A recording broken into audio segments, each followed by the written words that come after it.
Hi, and today we're going to talk about a very deep concept that if you understand and you really sort of grok internally, it will transform your meditation practice and actually your life. And that concept is the assumed link between pleasure, which is what we all chase for, and happiness, which is ultimately what we all want. Now, to get into that slowly, I want to talk about perhaps another slightly controversial idea, and that is we do not ever make our own happiness. So think about that statement and see if you agree while I explain what I mean.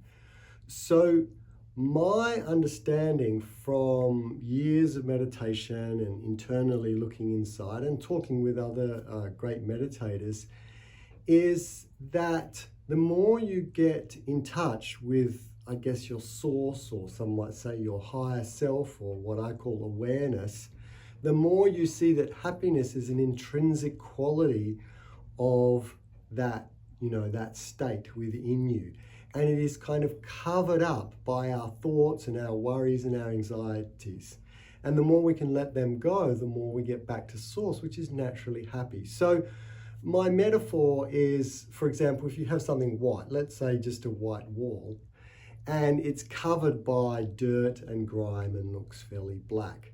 And we might see a little bit of white through the grime. And one might say, let's create more white. And you go away and sort of wipe away some of the grime and you see more white and you say, look, we've created white. Well, that's one way of talking about it.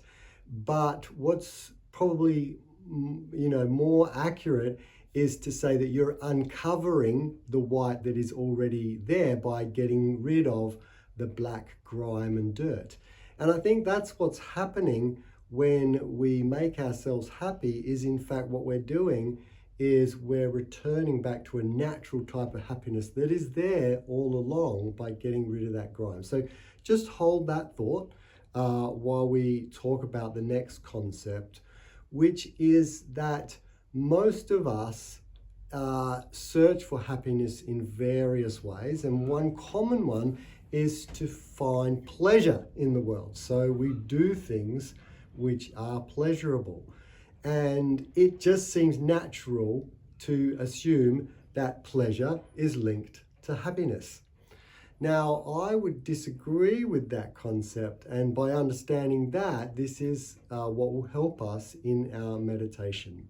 So to begin to argue against this idea that pleasure and happiness are linked or somehow imply one another, the first thing I guess I want to do is just actually, question your own experience and ask yourself the question, have I ever been uncomfortable with a lack of pleasure and yet happy?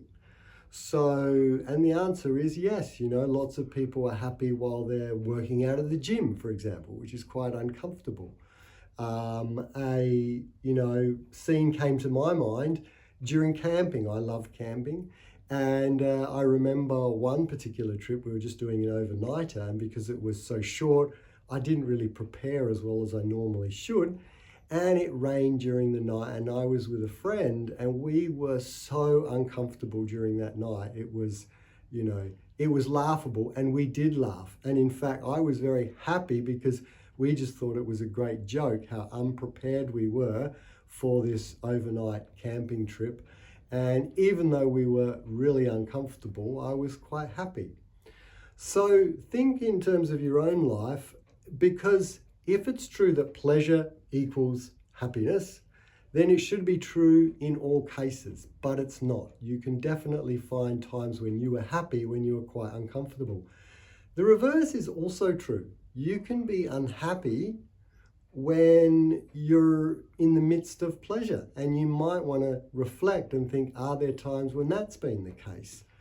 I don't know, maybe perhaps when you've spent a lot of money on holiday to go on a particular trip, or for example, and maybe the people haven't given you everything that they put in the brochure, and you feel a bit peeved because you feel like you're not getting what you paid for, even though in general you could say it was quite luxurious. You've paid a lot of money, but you're not happy because it's not measured up, something like that. Again, if pleasure equals happiness and discomfort equals unhappiness, it should be true all the time, but it's not. And so the same could be said, as we know these well-worn sayings like wealth doesn't bring happiness, fame doesn't bring happiness. We have these ideas at an unconscious level and we seek them in our life, and many traditions teach this, that these things don't bring happiness.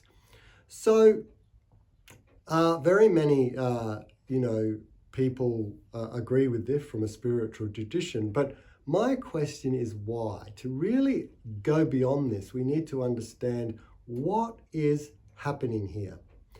And the answer is as follows, and it's got to do with this uncovering of suffering, and more important than what causes happiness, if happiness is always there, what we really need to ask is what causes suffering.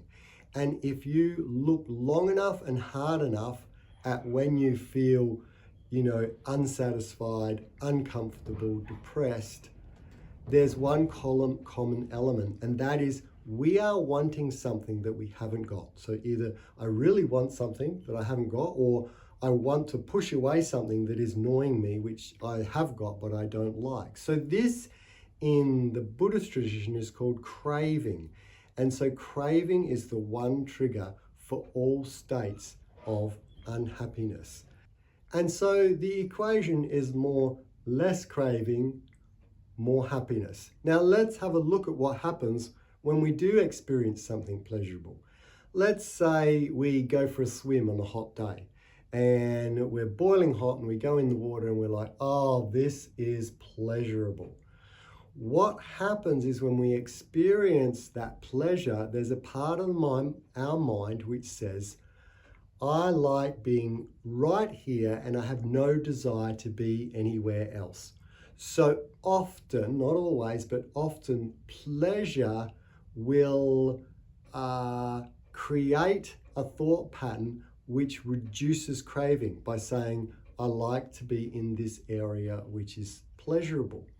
And so that is ultimately how we create happiness, or how what we're doing is we're uncovering happiness, because the thoughts of I want to be somewhere else, I want to be, in a restaurant, or I want to be over here or over there, have gone away, because we're like, there's no place else I'd rather be, because this is quite pleasurable. And that is what causes the happiness. Now, let's take this one step further, the final step. So if it's true that the reduction of craving is responsible for making happiness, now there are two ways in which we can get that reduction of craving. First of all, by trying to get everything that we crave. So always be in luxury, always have all the money we want, always have all the friends we want, which we know is impossible in the world, or to simply, in meditation, just be at peace, be satisfied with whatever situation is presenting itself at the moment. Now, easier said than done. For example, what happens if you're in pain? You might say, well, how is it possible to accept when you've got pain? Now, I'm not going to go into that in this video, but it is possible to train the mind to be fully accepting. And that really is the secret to being happy all the time. And if you can train in that, you'll find that there's a feedback loop that I talked about in a previous blog that creates more joy, which creates a more sense of acceptance of what is, which creates more what we call unification of mind, which creates more happiness, and the circle continues. So that is how understanding this concept of pleasure, and then you could also substitute wealth, fame, that sort of thing, doesn't equal happiness per se, but happiness has got to do with something completely different, which is the letting go of craving. So contemplate that idea for the next little while, and if you resonate it, try to sink in to that intellectual understanding at a deeper level and notice the effect that it has on your state of peace and your state of happiness.